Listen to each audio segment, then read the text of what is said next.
Hello friends, welcome back to my channel. तो आज मैं आपको एक्सप्लेन करने वाला हूँ 2023 में रिलीज हुई तेलुगु मूवी जिसका नाम है मिराइज मिराइज। सो विदाउट वेस्टिंग टाइम इस मूवी का एक्सप्लेनेशन स्टार्ट करते हैं। तो मूवी स्टार्ट होती है वेनिला और हरीश से, जिनकी वेनिला के घर पर एंगेजमेंट हो रही थी। और यहाँ पे हरीश वेनिला के पापा से कह रहा था कि हम एंगेजमेंट और शादी में 8 महीने का अंतर रखेंगे ताकि मैं वेनिला को अच्छे से जान सकूं, और 8 महीने बाद हम डेस्टिनेशन वेडिंग करेंगे गोवा में। जिसके बाद हरीश की माँ वेनिला के पापा से कहती है कि अब वेनिला को कुछ दिनों के लिए हैदराबाद में छोड़ना होगा क्योंकि उसका वीजा का काम करवाना है, और हरीश भी हैदराबाद में रहता है। तो दोनों एक दूसरे को मिलते रहेंगे और जान भी लेंगे अच्छे से। तो इसके लिए भी वेनिला के पापा मान जाते हैं और वेनिला अपने कजन के साथ उसके घर पर हैदराबाद चली आती है। अब वेनिला की कजन की बात करें तो उसका नाम है काव्या, और वो एक फैशन डिजाइनिंग का कोर्स कर रही थी। तो पूरे फैशन डिजाइनिंग के पोस्टर्स और ड्राइंग से उसका पूरा रूम भरा हुआ था। तो वेनिला उसे देख रही थी और उसको भी इंटरेस्ट आ रहा था। लेकिन वेनिला बीकॉम लास्ट ईयर पर थी और अभी उसका लास्ट ईयर कंप्लीट होने वाला था। इसके पहले ही उसके पापा ने उसकी शादी तय कर दी थी। जिसके बाद सीन शिफ्ट होता है अपने हीरो सिद्धू की तरफ, जो बेंगलोर में था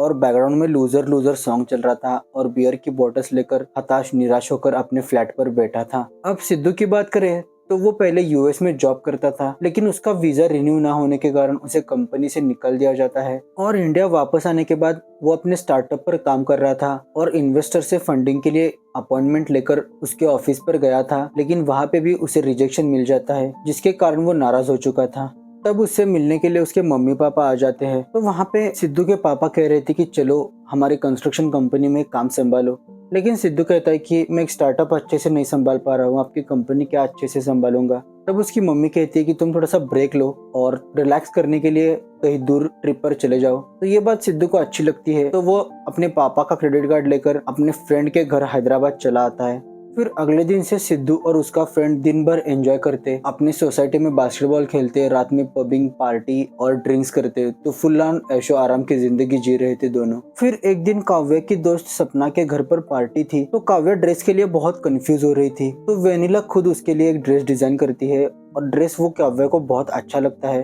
तो वही ड्रेस पहनकर काव्या पार्टी पर चली जाती है और कोइंसिडेंटली सिद्धू और उसका फ्रेंड भी उसी पार्टी पर आए थे। तो वहाँ पे सिद्धू वेनिला को देखकर उस पर लट्टू हो जाता है और उसे देखते ही रह जाता है। और यहाँ पे वेनिला बहुत ही अनकंफर्टेबल फील कर रही थी क्योंकि वो एक शॉर्ट वन पीस पर आई थी और वेनिला बहुत ही सीधी सादी और सिंपल लड़की थी। उसे ऐसे रात भर पार्टी करना, ड्रिंक करना बिल्कुल भी पसंद नहीं था। सो वेनिला का उन सारी लड़कियों से अलग होना सिद्धू को अट्रैक्ट कर रहा था। फिर पार्टी में बोर होने के बाद वेनिला पार्टी के साइड में ही एक बॉन फायर चल रहा था जहाँ पे एक लड़का गिटार बजा रहा था। तो वहाँ पे आकर खड़ी हो जाती है और वहीं पे कुछ टेडीज रखे थे जिसमें एक पांडा था। तो वेनिला को वो पांडा अच्छा लग जाता है तो वो उसे उठा लेती है। तभी वहाँ पे स्वप्ना की एक फ्रेंड आती है। तो वेनिला उससे अच्छे से बात कर रही थी, लेकिन उस फ्रेंड को बहुत ही घमंड था, तो वो वेनिला का इंसल्ट करके वहाँ से चली जाती है। तब स्वप्ना और काव्या वहाँ पर आती है और वो वेनिला से कहती है कि इस लड़की का बुरा मत मानो, उसे पहले से ही घमंड है क्योंकि वो एक सक्सेसफुल फैशन डिजाइनर है और तुम उसकी बात का बुरा मत मानो। तो रात भर पार्टी करने के बाद काव्या और वेनिला मॉर्निंग में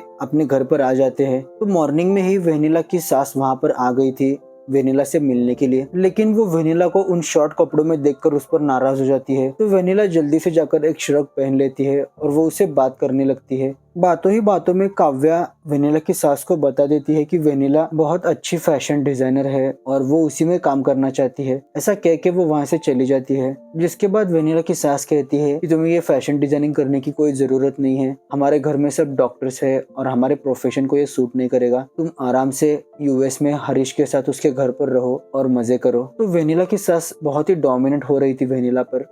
फिर दोपहर में वेनिला से मिलने के लिए उसका फियांसे हरीश आता है। तो हरीश, काव्या, वेनिला तीनों मिलकर हरीश के एक रिलेटिव के घर पर आते हैं। तो यहाँ पे भी काव्या रिलेटिव्स को बताती है फैशन डिजाइनिंग के बारे में। तो उनके सामने हरीश पहले मान जाता है कि वेनिला की चॉइस होगी, वो जो चाहे कर सकती है। लेकिन जब वो कार में वापस आ रहे थे तो वहाँ पे हरीश वेनिला को धमकाता है कि तुम्हें कोई जरूरत नहीं है फालतू के फैशन डिजाइनिंग के कोर्स करने की, ये बहुत ही चीप काम है, तुम बस वीजा और पीकॉक के एग्जाम पर ध्यान दो, वो तुम्हारे लिए बहुत ही इम्पोर्टेंट है। तो ये सुन के वेनिला भी नाराज हो जाती है कि उसका हस्बैंड भी उसे सपोर्ट नहीं कर रहा है। लेकिन वेनिला को ये मंजूर नहीं था, इसीलिए अगले दिन से ही वो काम पर लग जाती है और नए नए डिजाइन बनाने लगती है। फिर काव्या जब उठती है तो वेनिला उसे पूछती है कि तुम्हारी डिग्री कंप्लीट हो जाने के बाद तुम क्या करने वाली हो। तब काव्या बताती है कि मैं खुद का प्रोडक्ट बनाऊंगी और बेचूंगी। तब वेनिला बताती है कि मेरे पास भी 8 महीने हैं और इतने पीरियड में तो डिग्री कंप्लीट होना पॉसिबल नहीं है, इसीलिए हम सीधा प्रोडक्ट बनाएंगे और शॉप्स में जाकर उन्हें सप्लाई करेंगे। तो सबसे पहले काव्या को तो ये पॉसिबल नहीं लग रहा था, लेकिन वेनिला किसी तरह से उसे मना लेती है और 2-3 डिजाइन वो बनाते हैं और शॉप्स पे जाकर दिखाते हैं। तब शॉप वाले कहते हैं कि हमारे यहाँ के ब्रांडेड कपड़े ही नहीं बिक रहे हैं और तुम्हारा जैसा छोटा ब्रांड यहाँ पे बेचना पॉसिबल नहीं है। तब वेनिला बताती है कि पहले हम आपको फ्री में देंगे, अगर बिकेगा तब पैसे देना। तो ये स्कीम सुनने के बाद 2-3 शॉप वाले ले भी लेते हैं, लेकिन उसका सेल नहीं हो रहा था इतना अच्छे से। फिर वेनिला अपने माँ के गहने गिरवी रखती है और अच्छे क्वालिटी के हेवी मटेरियल्स लाती है और उनसे ड्रेस बनाती है, जिसके बाद वो मॉल और बड़े बड़े शॉप्स पर जाती है और वहाँ पे उन्हें कन्विंस करती है। तो वहाँ पे काव्या का एक फ्रेंड था जो मान जाता है और उन्हें ऑर्डर देता है, जिसके बाद काव्या मटेरियल उठाती है और स्टिचिंग करने वाले कंपनी से कॉन्ट्रैक्ट बना लेती है और वहाँ पे स्टिचिंग का काम स्टार्ट हो जाता है। फिर एक दिन सिद्धू और उसका फ्रेंड अपने पार्किंग में वेट कर रहे थे। तो सिद्धू का फ्रेंड अपनी पुरानी स्कूटी बेच रहा था। तो OLX से किसी ने उसे कांटेक्ट किया था, तो वो लड़की देखने के लिए आ रही थी। तो यहाँ पे वो लड़की कोई और नहीं बल्कि वेनिला ही होती है, क्योंकि उसे डीलर से मिलने के लिए और मटेरियल देखने के लिए एक 2 व्हीलर की जरूरत थी। तो यहाँ पे वेनिला को उसकी ब्लैक एक्टिवा पसंद आ जाती है। तो 40,000 में वेनिला का दोस्त उसे बेचता है। तो स्कूटी के हिसाब से 40,000 बहुत ही ज्यादा होते हैं, लेकिन वेनिला को इतना कुछ पता ना होने के कारण वो उसे खरीद लेती है, क्योंकि उसके पास दूसरा ऑप्शन नहीं था। और यहाँ पर भी सिद्धू कंटिन्यूअसली वेनिला को ही ऑब्जर्व कर रहा था और वो अपने फ्रेंड को ही फ्रॉड कह रहा था कि तूने ये स्कूटी कितनी महंगी बेच दी, लेकिन उसका दोस्त खुश हो जाता है। जिसके बाद वेनिला और काव्या नए ऑर्डर्स लेने के लिए शॉप्स पर घूम रही थी, तभी काव्या के पैर पर उसकी स्कूटी गिर जाती है और सिद्धू भी उसी टाइम उसी रोड से गुजर रहा था। तो वो उन दोनों की हेल्प कर देता है। जिसके बाद काव्या को हॉस्पिटल में प्लास्टर किया जाता है। तो वहाँ पे काव्या और वेनिला बात कर रही थी कि अब हमारा काम कैसे बढ़ेगा, हमने तो इतनी सारी इन्वेस्टमेंट कर दी है। तो उनकी ये बातें सुनकर सिद्धू घर चला आता है। तो रात में उसे मिलने के लिए उसके पापा आए थे। तो जाते जाते वो उसे वार्न कर देते हैं कि तुम्हारे खर्चे कंट्रोल करो, तुम्हारा क्रेडिट कार्ड का बिल देखकर मुझे एक दिन हार्ट अटैक आ जाएगा। जिसके बाद उसके पापा उसके सारे क्रेडिट कार्ड बंद करवा देते हैं। तो ना चाहते हुए भी सिद्धू के पास अब कोई ऑप्शन नहीं था, जिसके कारण अगले दिन वो वेनिला और काव्या से मिलने के लिए उसके हॉस्पिटल पर जाता है। तो वहाँ पे ऑफर देता है कि मुझे काम की जरूरत है तो मुझे काम पर रख लो। तो काव्या की जगह अब वेनिला और सिद्धू शॉप्स पर घूमने लगे और सिद्धू और उसके फ्रेंड का जो फ्लैट था उसी को उन्होंने अपना गोडाउन और ऑफिस बना दिया। तो वहीं से उनका माल सप्लाई होने लगा। अब धीरे धीरे सिद्धू और वेनिला की भी अच्छी बॉन्डिंग होने लगी। दोनों मिलके बहुत ही अच्छे से काम संभाल रहे थे और सिद्धू भी वेनिला की दिल से हेल्प कर रहा था। तभी वेनिला एक जगह पे देखती है कि लड़कियां सेल्फी क्लिक कर रही थी। तब वेनिला सिद्धू से पूछते हैं कि ये लड़कियां फोटो निकल के क्या करती है। तब सिद्धू बताता है कि इंस्टाग्राम पे अपलोड करती है और अपनी फॉलोअर्स बढ़ाती है। तो ये सुनने के बाद वेनिला को आइडिया आता है कि वो भी अपना शॉप का पेज इंस्टाग्राम पर निकालेगी और वहां से हम सीधा लोगों को प्रोडक्ट्स डिलीवर करेंगे। तो ये बात सुनकर सिद्धू कहता है कि ये इतना भी आसान नहीं है, बहुत टाइम लगेगा, लेकिन किसी तरह से वेनिला उसे मना लेती है। जिसके बाद वो अपना फेसबुक पर एक पेज बनाते हैं और सिद्धू एक फोटोग्राफर को हायर करता है जो उन्हें अच्छे पिक्स निकाल कर देता है। जिसके बाद उन्हें अब इंस्टाग्राम से भी ऑर्डर आने लगे थे, लेकिन वो उनसे मैनेज नहीं हो रहा था। इसीलिए वेनिला आइडिया निकालती है कि हम अपना ऐप बनाएंगे। तो ऐप बनाने के लिए वो एक कंपनी के पास जाते हैं। तो वो 10 लाख रुपए कहते हैं, लेकिन उतने पैसे तो इनके पास नहीं थे। इसीलिए सिद्धू ही ऐप डिजाइन करता है, क्योंकि वो कोडिंग जानता था। फिर 2 दिन रात मेहनत करने के बाद सिद्धू अपना ऐप लॉन्च कर देता है। जिसके बाद उन्हें बहुत से ऑर्डर्स आने लगते हैं और सडनली इतना सारा ट्रैफिक आने के कारण वो ऐप क्रैश हो जाती है, जिस पर वेनिला नाराज होती है और उसे डांटती है। तो ये बात सुन के सिद्धू को भी बहुत गुस्सा आता है और वो उसे बात करना ही बंद कर देता है। फिर जब सिद्धू अपनी माँ के साथ बात करता है तब जाके आखिरकार उसका गुस्सा ठंडा होता है और वो उसे वेनिला के बारे में बताता है। तब उसकी माँ कहती है कि तुम्हें वेनिला की हेल्प करनी चाहिए। तो माँ की बात मानकर सिद्धू फिर से कोडिंग करना स्टार्ट कर देता है और अगले दिन वो अच्छे से ऐप बनाकर लॉन्च कर देता है। जिसके बाद उन्हें फिर से डबल ऑर्डर्स आने स्टार्ट हो जाते हैं और अब ये ऐप क्रैश भी नहीं हो रही थी और लोगों के अच्छे रिव्यूज भी आ रहे थे। तो जहाँ से उनका बिजनेस फिर से जोरों शोरों से स्टार्ट हो जाता है। लेकिन अब उन्हें और इन्वेस्टमेंट की जरूरत थी, क्योंकि अब उन्हें अपना बिजनेस बड़े लेवल पे स्केल करना था। तो सिद्धू अपने कुछ कॉन्टैक्ट्स में इन्वेस्टर को कॉन्टैक्ट करता है। तो कई लोग उसे मना कर देते हैं, लेकिन फर्स्ट टाइम जिन्होंने मना किया था सिद्धू को, तो वो इन्वेस्टर सिद्धू और वेनिला को बुला लेते हैं। तो वहाँ पे वेनिला अपने प्रोजेक्ट के बारे में बता रही थी और 80 लाख के लिए 20% का स्टेक दे रही थी। तो ये बात सुन के पहले तो मना कर देते हैं, लेकिन वेनिला कॉन्फिडेंस के साथ कहती है कि छोटे शहर से हुआ तो क्या हुआ, आप भी तो छोटे शहर से ही इतने बड़े बन चुके हैं।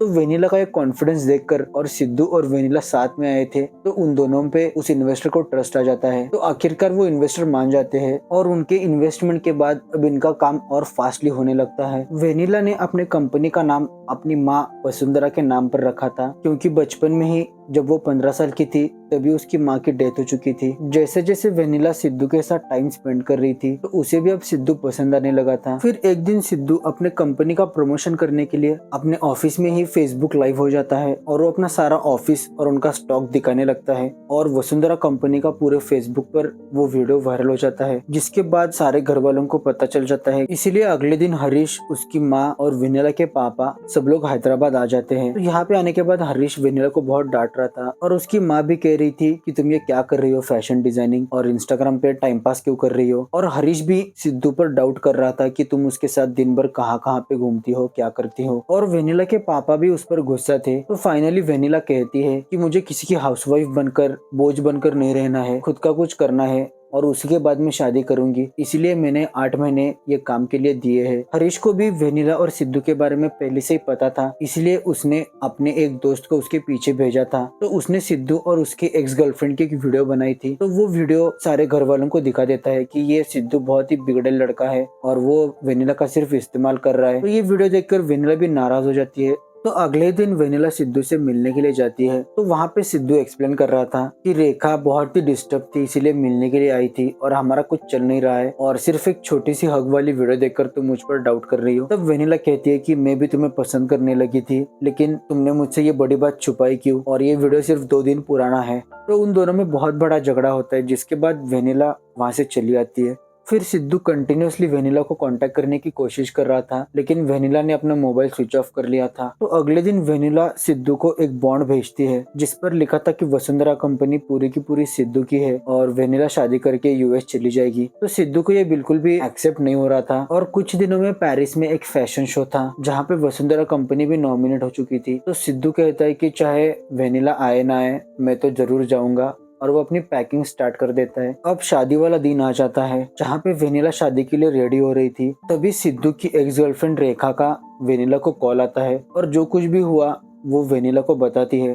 तो रेखा की ये बातें सुनकर वेनिला को अपनी गलती का एहसास होता है और वो हरीश से जाकर कहती है कि शादी से पहले मैं पेरिस जाना चाहती हूँ। लेकिन ये बात सुनकर हरीश उस पर गुस्सा करने लगता है और कहता है कि तुम्हारा ये पेरिस जाना हमारी शादी से इम्पोर्टेंट है क्या? मैंने तुम्हें पहले ही वार्न किया था कि ये फैशन डिजाइनिंग से दूर रहो, और बहुत कुछ सुनाता है। जिसके बाद वेनिला अपनी एंगेजमेंट रिंग निकालती है और उसके हाथ में रखती है और कहती है कि मैं ये शादी तोड़ रही हूँ। और यहाँ पे भी जब सिद्धू फ्लाइट के लिए निकल रहा था तो उसने गिफ्ट किया हुआ पांडा और एक बैग दिखाई देती है। तो पांडा देख के उसे याद आता है कि ये तो मैंने ही गिफ्ट किया हुआ पांडा है। तो वो समझ जाता है कि ये बैग भी वेनिला की होगी, इसीलिए वो वहीं पे रुक जाता है। तभी उसे वेनिला दिखाई देती है जो एक पेड़ के नीचे बैठ के रो रही थी। तो जैसे ही वो सिद्धू को देखती है तो वो दोनों एक दूसरे को हक करते हैं और यहीं पे हमारी स्टोरी एंड हो जाती है। सो आपको ये रोमांटिक मूवी मिराइज मिराइज कैसी लगी जरूर मुझे कमेंट सेक्शन में बताना, और अच्छी लगी होगी तो मेरे चैनल को जरूर सब्सक्राइब करना। Thanks for watching the video.